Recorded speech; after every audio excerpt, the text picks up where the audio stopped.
Are you ready for a great adventure? Today on The World is Yours, we're going to see some of the bizarre and enchanting architecture that Europe has to offer when we hit the cobblestone streets of Prague.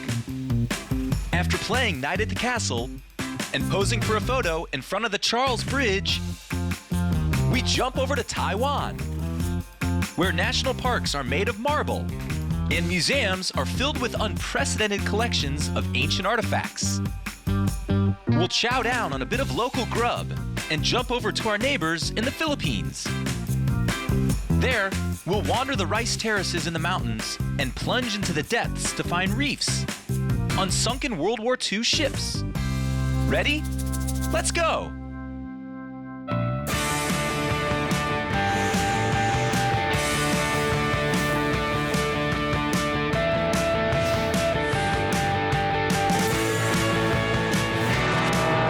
Waiting, and the world is yours. We begin our voyage in the Czech Republic, here in the capital city of Prague.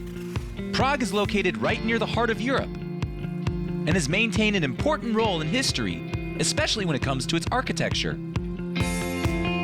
With a rich heritage that goes back more than a millennium, what began as a modest series of river villages has now become, agreeably, one of the most beautiful cities in Europe, compared to the likes of Paris, Rome, and Budapest.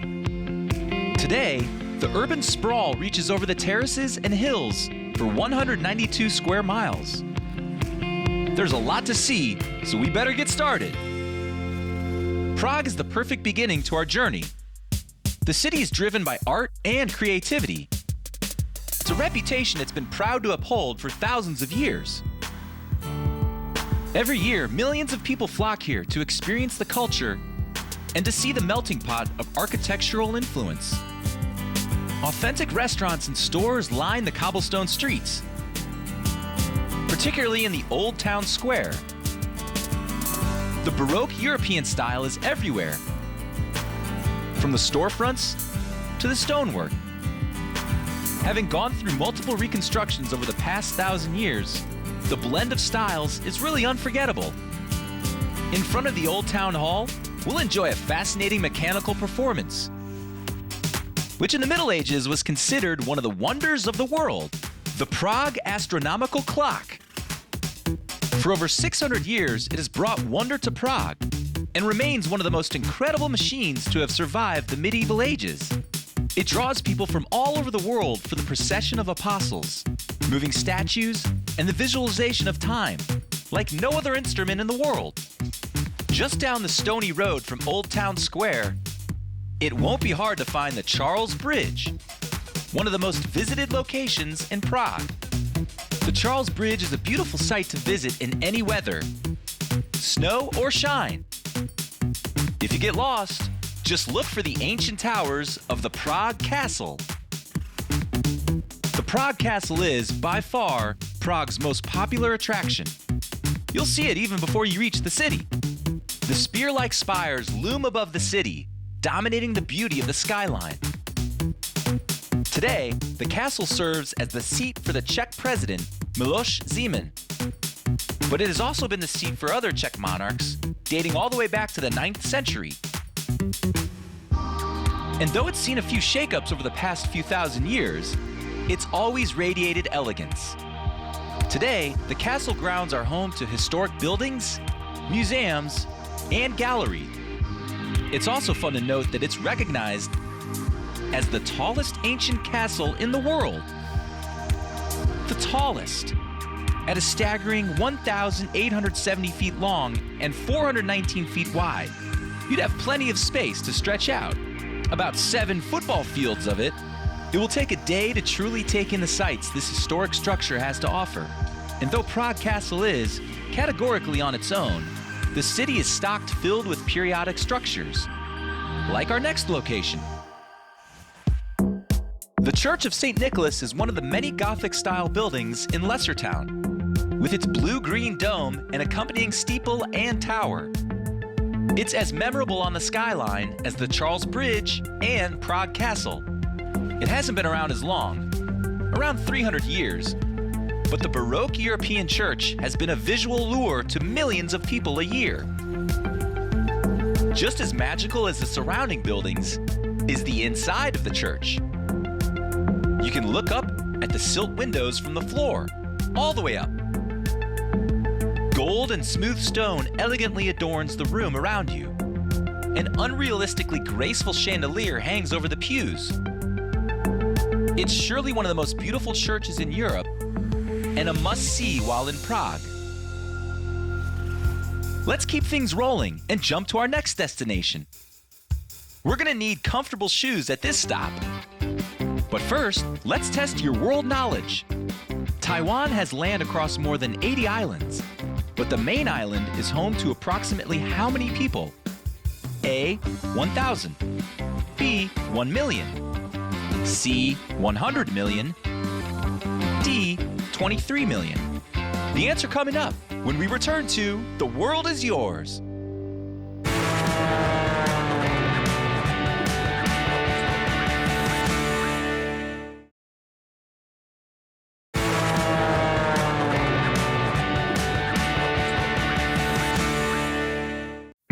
We're back. Let's find out the answer to our question. Taiwan has land across more than 80 islands, but the main island is home to approximately how many people? A, 1,000. B, 1 million. C, 100 million. D, 23 million. If you said D, 23 million, you're right. 100 miles off the coast of China, we find ourselves in the middle of the Pacific Ocean. Pinyin, as it's locally called, is the island country of Taiwan. The main island is only about the size of the US state of Massachusetts. It's home to 23 million people. With so much to get into, let's strap on our hiking boots and find the best places to see. Taiwan is a beautiful country with 9 national parks that are dotted across the islands. One, in particular, is more than 200 million years in the making. Taroko National Park was officially established in 1937, when Taiwan was part of the Empire of Japan. Since the gates opened, it's drawn thousands of people every year. It takes its name after its landmark gorge, carved by the Liwu River. Standing next to the beautiful water as it rages past is truly an awesome experience. Taroko is a word from the indigenous Truku tribe, meaning human being. Long before it was a national park, it was still taking shape. It's been evolving for over 200 million years. The tectonic plates underneath the Earth's surface continue to shape it. Some estimate that its shape changes up to half a centimeter each year. Half a centimeter may not seem like much, but how about 200 million half centimeters? The rock we see today was once the bottom of the ocean. Time allowed pressure to form limestone, which evolved another few million years to become marble. This is one of the world's largest known supplies of marble, which appropriately earned it the nickname, the Marble Gorge. During the summer, it's common for rafting enthusiasts to float down the river, and hikers to trek up the 120-year-old Tupido Tribe Trail through the park. Along the way, we'll see the ruins of an estate that presided in the area for 4 generations. The view through the mountains is like nothing else on Earth, as if it were painted there. It almost makes it hard to head back down to town for our next stop, the city of Taiwan itself. Taiwan draws its culture from many different eras and influences. Most of this is apparent when you take a tour of the world-class museums from coast to coast. Within the National Palace Museum, located in Taipei, there are nearly 700,000 pieces of ancient Chinese imperial artifacts and artworks, easily one of the largest collections to ever exist. The collection recalls ancient history that goes back 8,000 years. Most of the items within the museum were collected by emperors themselves and can be linked to the famous Forbidden City. A few hours walking around this unparalleled collection is a tour through thousands of years of Southeast Asian history. But you don't need to flock to the museums and tourist spots to get a taste of culture. One of the most entertaining places to visit is the Temple of Nanjing Confucius. The ancient temple, named after the legendary Chinese sage, is actually more of a market area that is built around Fuzimiao, a Confucian temple area. The peacefulness of the temple itself has been preserved, as Confucius, an advocate of respect, restraint, and order, would have wanted it, even if it's surrounded by a lively and energetic marketplace. Though it was originally constructed in 1034 during the Song dynasty, it has been burned down and replaced many times. Most recently, the building dates back to post-World War II, but still features the beautiful ancient Chinese architecture. Of all the things you may find in the marketplace, one of the most unique and available to be taken home as a memento is yuwashi. The multicolored rocks are believed to get their color as a result of a spiritual experience. It's said that after a Buddhist scholar preached in the hills, the gods showered flowers on him, which turned the ground to the vibrant colors that stain the rocks. That's pretty cool. Without a doubt, Taiwan has a deep love for preserving history and continuing to make it. And one of the best ways to continue making history is by feeding it.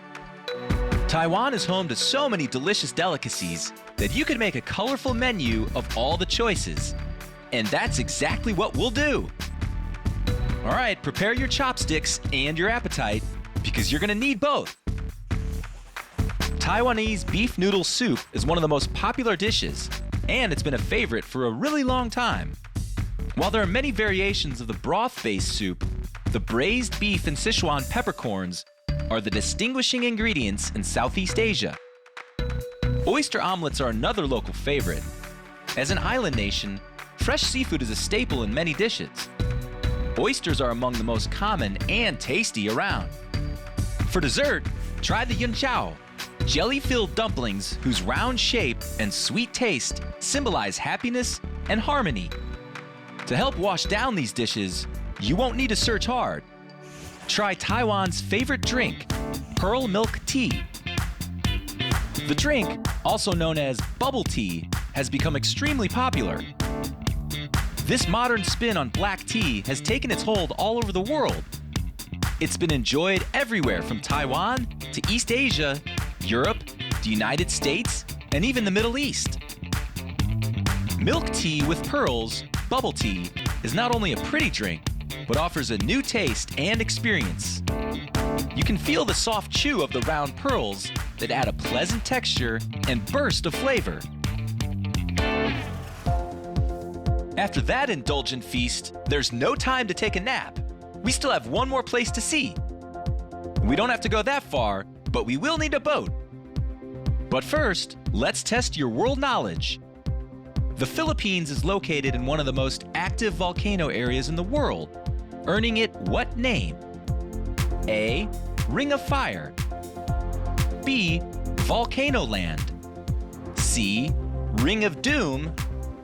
D. Sleeping Mountain. The answer coming up when we return to The World is Yours.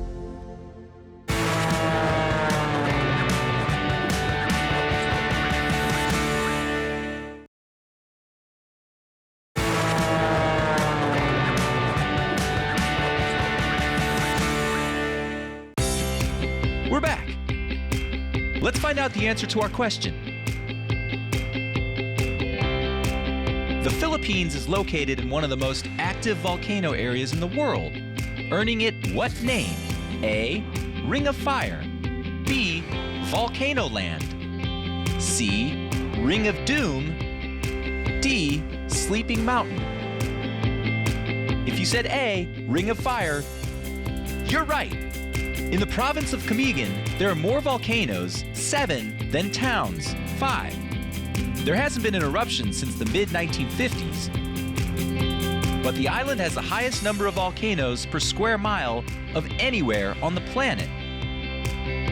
The string of islands not only endures the rare threat of volcanic activity, the climate makes the region a hotspot for hurricanes throughout most of the year. Welcome to the beautiful island country of the Philippines. Located in Southeast Asia, roughly 500 miles south of Vietnam in the western Pacific Ocean. It's composed of more than 7,000 islands and islets, a total area of over 115,000 square miles. With such a vast reach, it's no wonder the Philippines has a blend of lots of cultures coming together. Ferdinand Magellan would begin the Spanish colonization of the island in 1521. The collection of islands, or archipelago, rests near the equator on the Ring of Fire, which, as we mentioned, is an area of volcanic activity that makes the region prone to typhoons and earthquakes. But that isn't enough to deter tourists from this beautiful land, nor the 100 million people who call it home. The terrain in the Philippines is mostly mountainous throughout the entire country. In a region like this, it's nearly impossible to farm. If not for the lack of land, then the health of the soil. And so, for over 2,000 years, the locals have relied on a unique method of farming. The rice terraces of Banaue are a sight unlike any other. Like giant steps going down the mountain, miles of rice grow here every year. The terraces were built about 2,000 years ago, and thanks to the rough terrain making it difficult to traverse for settlers, the beauty of the landscape has been preserved through multiple periods of occupation.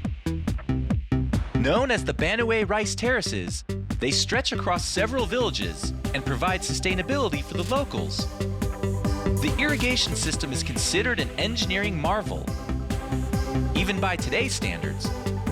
Despite being built thousands of years ago, when only basic tools were available, the system is so effective that it's estimated to include more than 12,000 miles of irrigation steps. That's about the same as half the circumference of the Earth. Speaking of water, the Philippines is known for its beaches, being that it's a tropical island nation.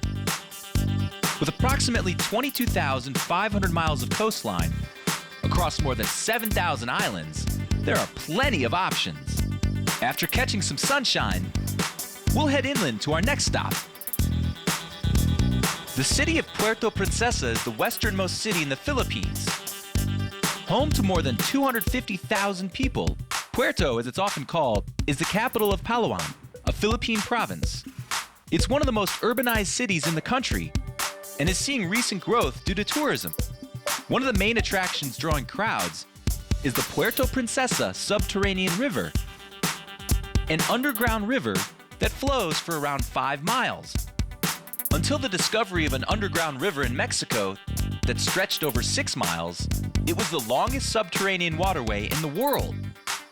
The Puerto Princesa River twists and turns through a beautiful cave system that looks like it's from another planet, before emptying into the South China Sea. The lagoon framing the mouth of the cave provides a picturesque view of nature at its finest. Our next stop will have us diving deep. But first, let's test your world knowledge. The tropical islands of the Philippines are the world leaders in the production of which fruit? A. Tangerines. B. Oranges. C. Coconuts. D. Apples. The answer coming up when we return to The World is Yours.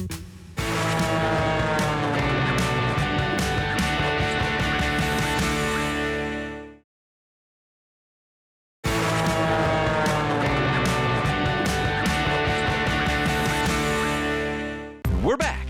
Let's find out the answer to our question. The tropical islands of the Philippines are the world leaders in the production of which fruit? A. Tangerines. B. Oranges.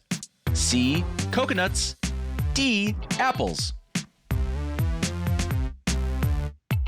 If you said C. Coconuts, you're right. The tropical climate is perfect for hundreds of different fruits, but no other place on Earth produces more coconuts than the Philippines, which regularly exports 1 to 2 million metric tons of coconuts a year. For our last stop, we're plunging deep into the Koran Bay, where beautiful reefs cover a past that changed the world. Koran Bay and the surrounding shores of Busuanga are some of the most prestigious diving spots in the Philippines. From above the surface, one would think that it has everything to do with the beautifully translucent blue water, but that's only the start. Under the waves of this bay is a vivid telling of the history that occurred in the region during World War II. In 1944, the United States used this bay to headquarter a squadron of ships. The American Navy and Air Force would launch an offensive on a Japanese fleet that was known to be hiding amongst the islands. The remains of the maritime battles rest at the bottom of the sea, where they have become a thriving reef ecosystem after 70 years. In total, around 9 Japanese ships can be found on the bottom of Koran Bay. Swimming among the coral ecosystem is a stunning reminder that life and beauty can even form around destroyed warships. Well, that wraps up today's adventure. We explored over 1,000 years of history in the European urban oasis of Prague. We wandered the wilderness of Taiwan and took in some of the world's best museums. We learned a unique method of farming in the Philippines, floated down a subterranean river, and explored the remains of warships deep below the surface. Thanks for joining us on our trip around the world. There are many more adventures to come. Until next time, the world is waiting and the world is yours.